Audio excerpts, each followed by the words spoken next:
Bismillahirrahmanirrahim.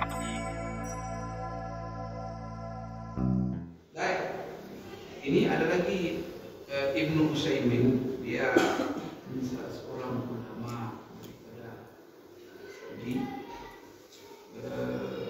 Dia mengomentari daripada cara bersorbannya, pakaian sorban dan cara bersorbannya Rasulullah Sallallahu Alaihi Wasallam.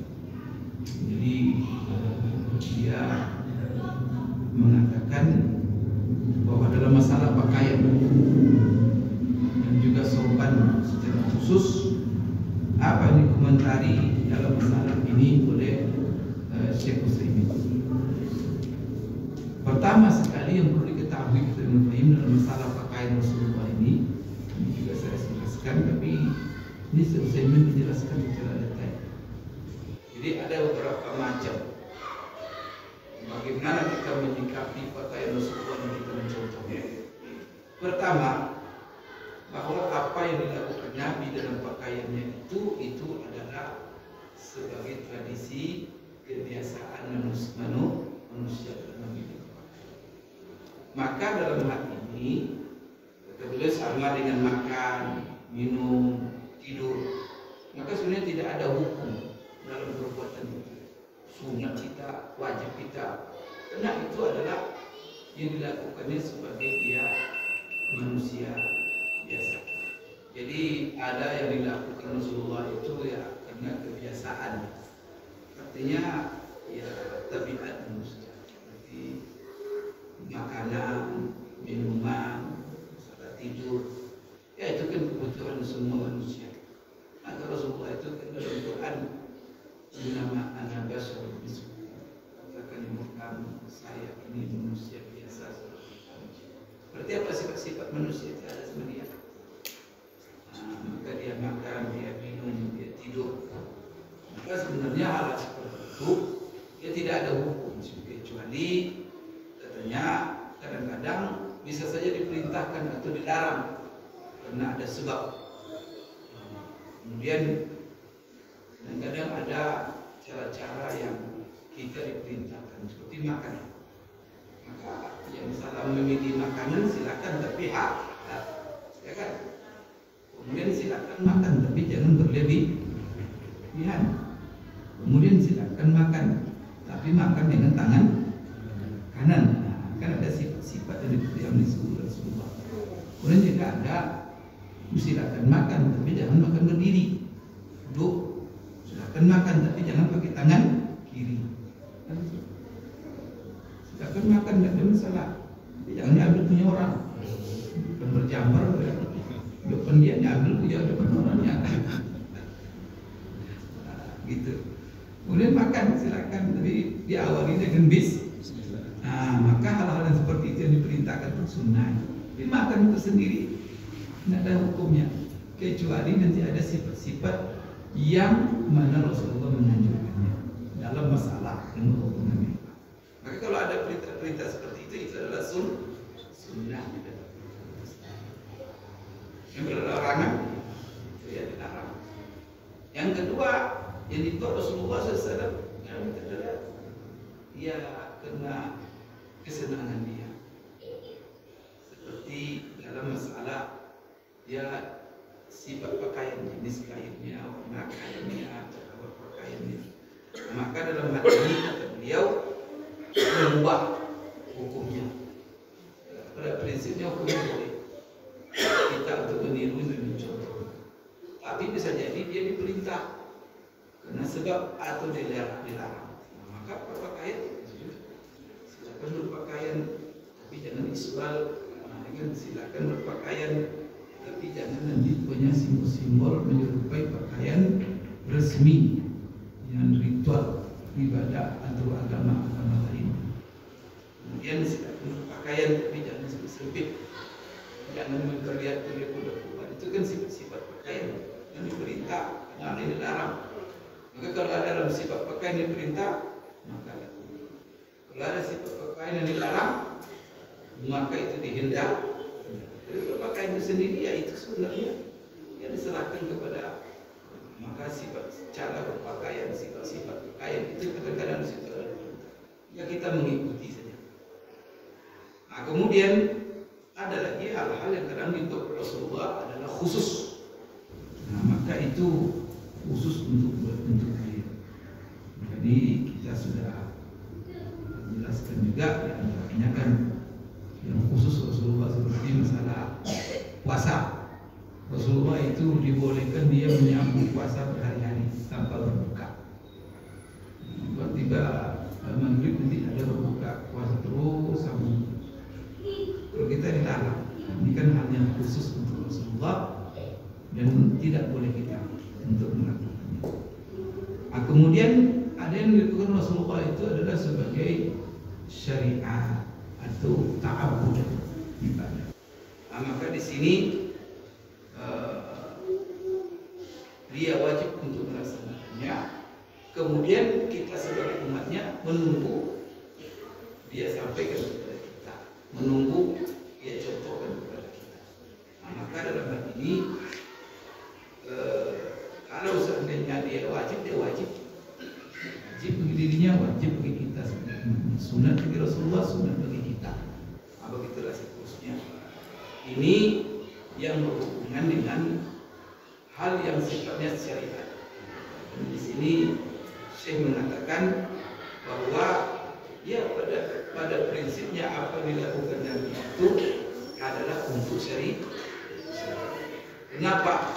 Karena dia diutus sebagai Rasul untuk menyampaikan syariat dan mencontohkan kepada umat. Nah, kemudian, ini terakhir. Sekarang kembali kepada memakai sorban. Apa komentar Syekh ini tentang memakai sorban? Maka dia katakan lubsul imamah laisa minas sunnah dan muakkada wala ghairil muakkada.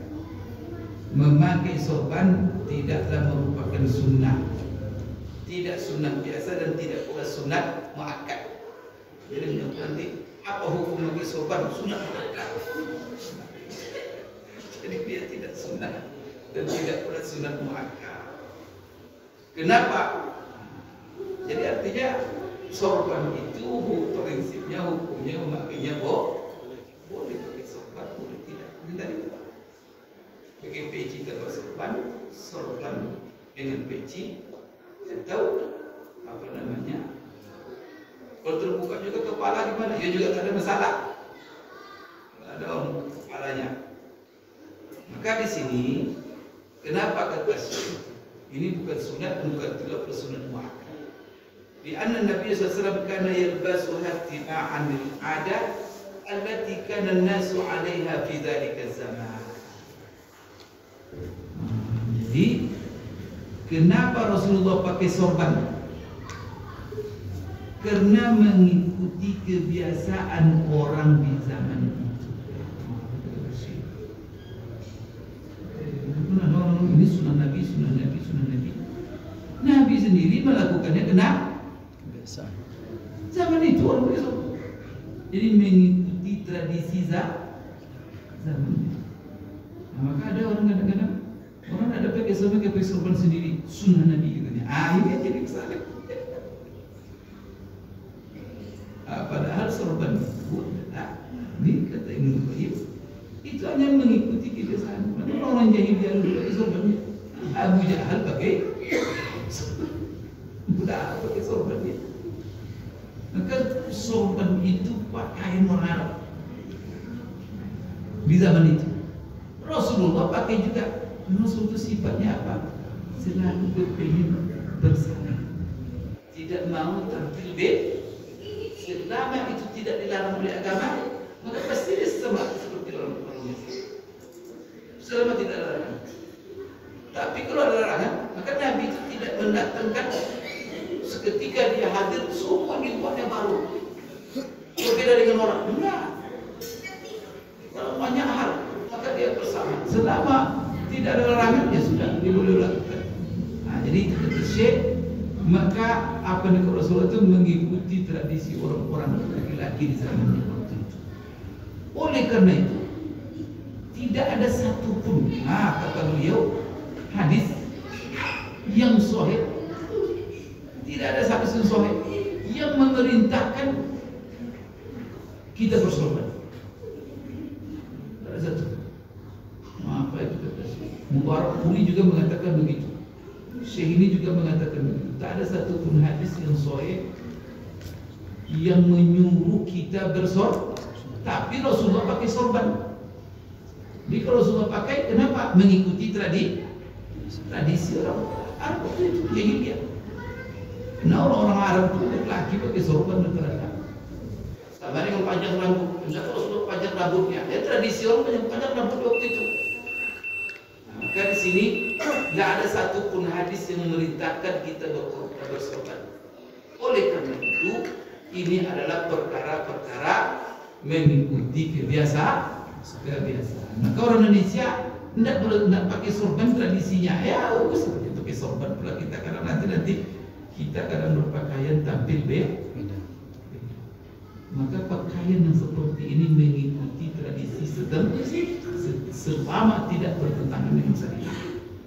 Nah, maka di sini ia minal umuril adiyah allati i'tadaha an-nas falyalbas al-insan. Maka apa? Ia perlu masing-masing orang tetap mengikuti tradisi pakaian. Supaya apa? Supaya dia tidak keluar dari kebiasaan normanya. Karena kalau dia kebiasaan normanya, maka kadang-kadang menimbulkan fitnah.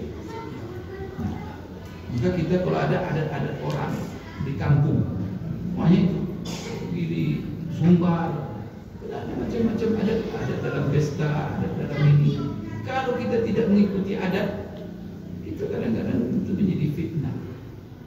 Nah, selama adat itu tidak bertentangan dengan syariat, ya, tapi kalau adat itu bertentangan dengan ini Bapak Ibu sekalian. Oleh karena itu siapa kata Syekh ini yang berpakaian keluar dari tradisi manusia? Orang pakai sarung dia nanti pakai nanda-nanda ini. Maka apa? Nah, dikhawatirkan libasuhu syuhrah. Maka dia berpakaian dengan pakaian tampil beda.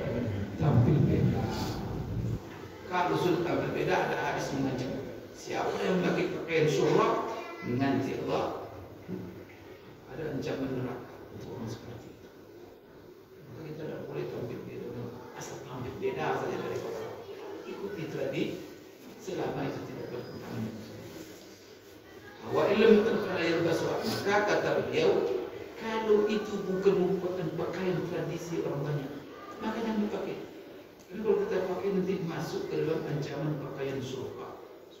Inilah kata beliau pendapat yang kuat di dalam masalah sorban. Maka sorban ini tidak ada Bapak Ibu sunnahnya. Cuma Nabi pakai karena tradisi zamannya. Wallahu a'lam bishawab. Kenapa tidak sunnah? Tidak ada satu pemerintahan. Kalau ada hadis tamu, itu hadis-hadisnya lemah sekali, atau hadisnya hadis palsu. Itu komentar ulama tentang.